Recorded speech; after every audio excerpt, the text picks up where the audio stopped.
Olá, sétimo ano. Na aula de hoje, nós vamos falar sobre os tipos de teatro e as profissões que compõem o teatro. Porque para a peça de teatro acontecer, tem que ter vários profissionais também que trabalham empenhado com o mesmo empenho dos atores, que também são atores, sabia? Porque eles têm que conhecer a peça, eles têm que saber exatamente tudo o que vai acontecer. Ele tem que estudar a peça direitinho para ele poder fazer o seu trabalho para dar certo, para não sair nada errado.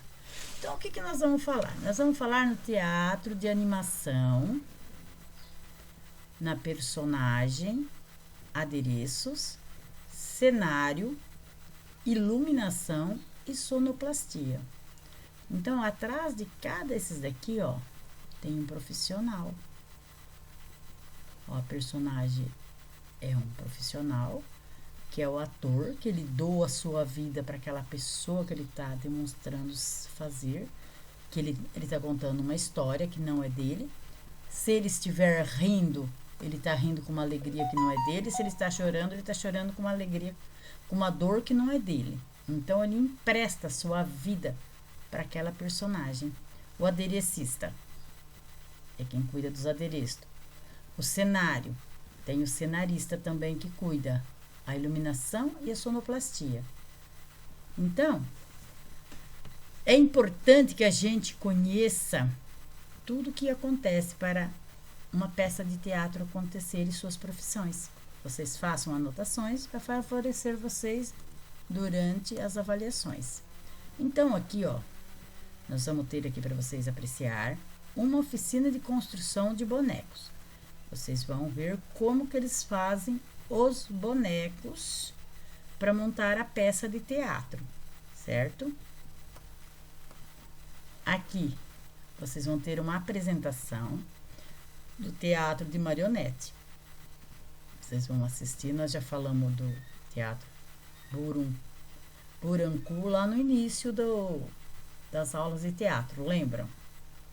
Aqui também eles vão contando a história por meio de bonecos de marionetes japoneses. A imigração, os 100 anos da imigração japonesa. Aqui, olha, vai fazer a apresentação desse teatro japonês, teatro Burancu, que também nós falamos lá no início do estudo do teatro. Então, vocês vão ter esses vídeos para apreciar e vocês vão apreciar tudo aquilo que eu falei para vocês. Vocês vão apreciar o cenário, a iluminação, o figurino, os adereços, tudo que compõe na peça do teatro. O estilo dos bonecos, o tipo da manipulação. Vocês vão ver. Eu nem vou contar para vocês, senão vocês não vão ter interesse de assistir. Vocês vão ver quanto tempo que a pessoa leva para se especializar para manipular um boneco. Vocês estão vendo? Então, na aula, na escola, nós vamos ter apenas um conhecimento do que é fazer isso. Nós não vamos se tornar um profissional, porque vocês vão ver o tempo que leva. Vocês vão ter apenas o conhecimento de como que funciona. Então, vamos lá. Vamos começar falando o adereço. Acessório que compõe o conjunto estético de uma personagem. O que é esse acessório? Então, ele faz parte do figurino. É um chapéu, é um óculos, é uma pulseira, é um anel, é um colar. Então, tudo que a gente põe além da vestimenta é os acessórios, certo? Cenografia, processo de criação, construção do acontecimento teatral no seu aspecto espacial e da imagem cênica.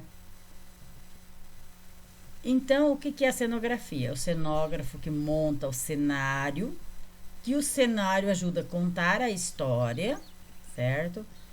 Se eu estou contando uma história da zona rural, eu vou usar no meu cenário coisas que eu encontro na zona rural. Se eu estou contando da zona urbana, o que eu encontro na zona urbana. Se eu estou contando uma peça lá de 1800, eu vou usar um cenário que contém as coisas lá de 1800, e se eu for contar o atual, eu vou usar o que tenho no cenário atual. Não adianta eu ir contar uma história lá de 1800, com o cenário de 1800 na atualidade de hoje, combina? Não. E faça uma ideia do que se tem hoje que não se tinha naquela época, certo? Então, é isso que é a cenografia, aquilo que compõe o cenário, que é o cenógrafo que estuda, planeja e monta o cenário, certo? Em sua linguagem artística e estética, utiliza-se de elementos como cor, luz, forma, linha, volume, para solucionar esteticamente as necessidades poéticas. Ó, as necessidades poéticas, é isso que eu já falei para vocês. A época que ele vai ser apresentado, apresentadas pelo espetáculo. Então, como que ele vai contar alguma coisa lá do passado com o cenário de hoje? Não combina, né? Combina? Não. Então, vamos lá.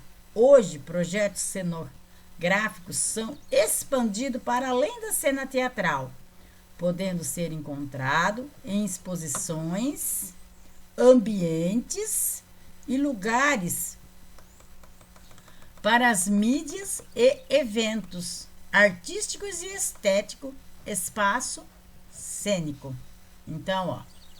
Então, agora ele vai falar o que é o espaço cênico. Espaço cênico, onde a cena teatral acontece.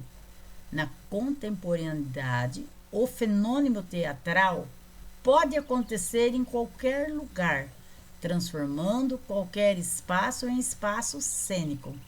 Então, no passado, tinha os teatros específicos, local específico para acontecer o teatro. Hoje não.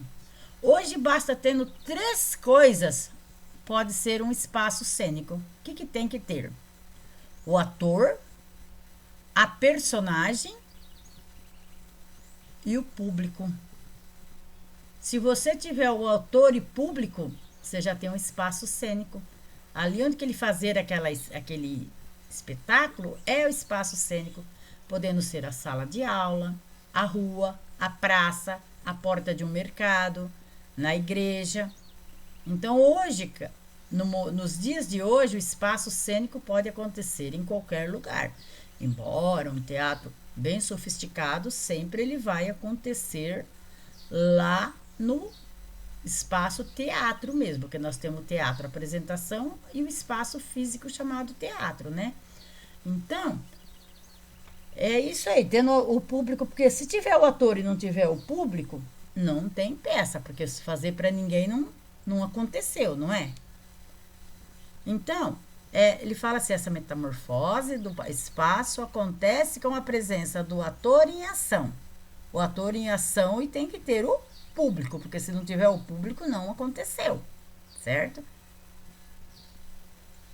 Então nós estamos falando no tipo de teatro que nós estamos falando é o teatro de boneco, que vocês vão ver aí todos os nossos vídeos.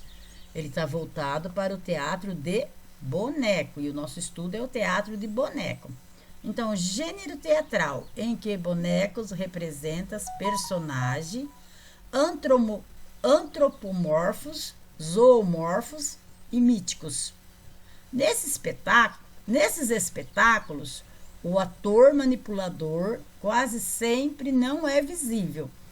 Eles vestem roupas escuras para eles não aparecerem. Boa parte do tipo de teatro de boneco, para aparecer somente o boneco. Porque o que está em jogo para ser apreciado é o teatro de boneco, certo? Colocando-se atrás de anteparos, de acordo com as possibilidades de manipulação. Os bonecos podem ser de luva, que é o dedoche também conhecido como fantoche, de vara e vareta e de fios articuladores. De todos, o mais difícil para manipular é esse aqui, de fios articuladores. Esse daqui, o ator, ele tem que ter um movimento de tocar um instrumento musical. para poder manipular esse. Esse é o mais difícil de todos. Esse é o que mais leva tempo para a pessoa aprender, certo? Então, às vezes, vocês vejam, fala assim, mas por que o ator não aparece ele mesmo, ao invés de manipular bonecos? Então, gente, eu falo para vocês, o primeiro teatro de bonecos que eu assisti, eu fiquei uma semana, sem mentira, com dor de garganta, de tanta risada que eu dei.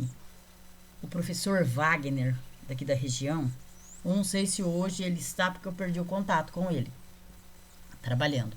Mas, infelizmente, ele sofreu um acidente e justo a mão dele foi muito prejudicada. Eu não sei se voltou a mão dele. Há certo tempo, quando eu o encontrei, ele ainda não tinha mais o movimento da mão. Mas, olha, ele foi fazer uma apresentação na faculdade para nós. Não teve quem não chorou de dar risada. Foram-se, ele apresentou depois do intervalo até as 11 horas da noite. Ninguém parou um minuto de dar gargalhada, porque ele era fantástico. E o dia que o cara bêbado atropelou ele até que falou pro cara, olha que cara que você fez comigo, a minha mão é a minha profissão. E teve fraturas expostas na mão dele. Mas se vocês tivessem a oportunidade de ver uma apresentação de teatro de boneco pelo professor Wagner, vocês iam nunca mais na vida de vocês iriam esquecer. Então, pessoal, como eu disse para vocês, é um negócio demorado, precisa de muita paciência, muita dedicação, mas você tendo uma ideia, você assistindo os vídeos, tendo uma ideia, fazendo pesquisa na internet, se você quiser se tornar um profissional de teatros de boneco, você viu que é uma arte que está quase extinta. E é uma arte muito interessante. Eu já assisti vários na Casa da Cultura aqui em Lins também. Amei. Falo para vocês, se vocês verem souber que tiver um teatro de boneco, não perca a oportunidade de assistir. Porque é encantador, é lindo, é uma arte maravilhosa. É uma arte que exige muito esforço, muita dedicação, mas para quem tem vontade, para quem gosta, falo para vocês, hora que eu não tiver mais o compromisso de trabalhar, eu vou me dedicar inteiramente à arte, sabe? Porque eu tenho paixão pela arte. Embora tudo que eu tenho oportunidade de fazer da arte, de estudar, de aprender, eu faço, porque eu amo a arte. A arte, pessoal, ela é viva, ela se transforma. As outras matérias são super importantes também. Não tem nenhuma que não é importante. Mas a arte você pode, fazer coisas incríveis. Ela é viva. A cada momento ela se transforma. Vocês vejam quando fazem uma crítica de político dessas coisas, o que o pessoal usa? A arte, aquelas charges, aqueles memes para fazer aquelas críticas. Olha, eles passam a enxergar a arte com o valor que ela tem. Que coisa maravilhosa na vida da gente que é a arte. Nós levantamos com a arte, deitamos com a arte, comemos arte, bebemos arte. A arte está no nossos poros, na nossa alma, na nossa vida. Não esqueçam isso. Valorize a arte, gente. Ela é muito interessante. E também não deixe de assistir às aulas do Centro de Mídias. Eu peço para vocês. Falei para vocês que a partir dessa semana eu ia dar uma nota para quem assistia às aulas, certo? Que eu peço para vocês assistir às aulas e me dar um ok. Que eu estou contando a presença. Então, pessoal, infelizmente essa semana não tivemos por causa do feriado. Então, essa semana também não estou contando, mas a semana que vem eu passarei a contar, certo? Vamos lá, então. E também não esqueça das minhas atividades, hein? Temos um mês para fechar o bimestre só. Dia 10 nós já tem que estar com as notas digitadas. Hoje nós já estamos no dia 8. Dia 10, não esqueçam, dia 10 as nossas notas já estão digitadas. Então, vamos lá prestar atenção no tempo. Um bom dia a todos, um bom estudo e uns bons trabalhos. Tchau!